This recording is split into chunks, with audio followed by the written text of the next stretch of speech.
नमस्कार, मी डॉक्टर मिलिंद खर्चे. मी care sigma hospital येथे हृदयरोग विभाग प्रमुख म्हणून कार्यरत आहे. आज आपण चर्चा करणार आहोत हृदयविकार आणि त्याच्या उपचाराबद्दल. हृदयविकार म्हणजेच हार्ट अटॅक. हार्ट अटॅक या नावाने सर्वच आपण त्याला खूप चांगल्या प्रकारे ओळखतो आणि हार्ट अटॅक म्हटलं की सगळ्यांच्या मनात एक प्रकारची धसकी पण भरते. तर अर्थात पण ह्या नावाने घाबरण्याची गरज नाही आहे. आजकाल वैद्यकीय सायन्स जे आहे ते इतकं पुढे गेलं आहे की सर्व प्रकारच्या हृदयविकाराची ट्रीटमेंट किंवा उपचार आता उपलब्ध आहेत. हृदयविकार अर्थात हृदयाच्या रक्तपुरवठ्यामध्ये अचानकपणे अडथळा निर्माण होऊन हृदयाच्या एका भागामध्ये रक्त न पोचणे आणि छातीत दुखायला लागणे, त्यालाच आपण हृदयविकार असं म्हणतो किंवा हार्ट अटॅक असं म्हणतो. अर्थात असं छातीत दुखायला लागल्यास आपण त्वरित हॉस्पिटलला जाऊन ECG करावा, हे सगळ्यात योग्य राहतं.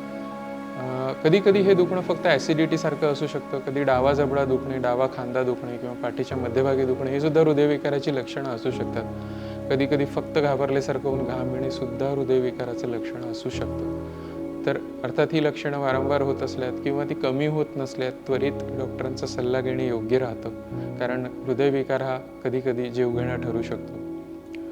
आता याच्या उपचाराबद्दल बोलायचं झालं तर हृदयविकाराच्या उपचारासाठी आपण काही प्रकारचे इंजेक्शन्स देतो. हे इंजेक्शन्स हृदयाच्या रक्तवाहिनीमध्ये असलेल्या क्लॉटला डिझॉल्व्ह करण्याचा प्रयत्न करतात आणि तो डिझॉल्व्ह झाल्यास त्या रुग्णाचा त्रास कमी होतो, त्याचा ECG सुधारतो.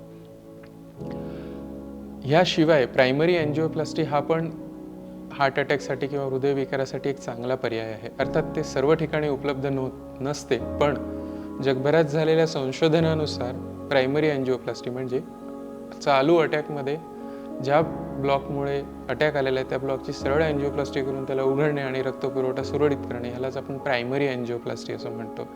आणि जगभरात झालेल्या संशोधनामध्ये ही ट्रीटमेंट सगळ्यात बेस्ट आहे हार्ट अटॅकसाठी, हे सिद्ध झालेलं आहे. पण अर्थात ती सर्व ठिकाणी उपलब्ध नसल्यामुळे पुष्कळ ठिकाणी आपण इंजेक्शन्सद्वारे हृदयाची किंवा हृदयविकाराची ट्रीटमेंट करतो.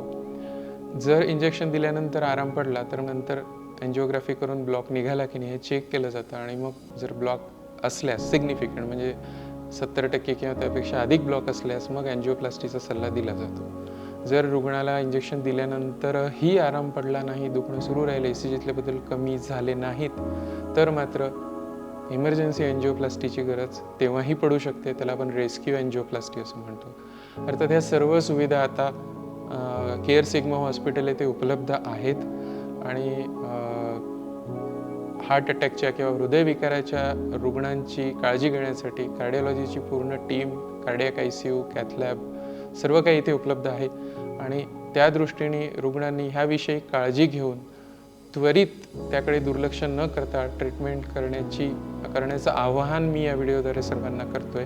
कारण भारतामध्ये सगळ्यात अधिक जर कुठला प्रॉब्लेम असेल हृदयविकाराच्या ट्रीटमेंटमध्ये तर तो रुग्णांना लक्षणं सुरू झाल्यापासून रुग्ण डॉक्टरांपर्यंत पोहोचण्याचा आहे. आणि हा वेळ जर आपण एक ॲव्हरेज वेळ जरी पकडला तर जवळपास 6 तासाचा आहे.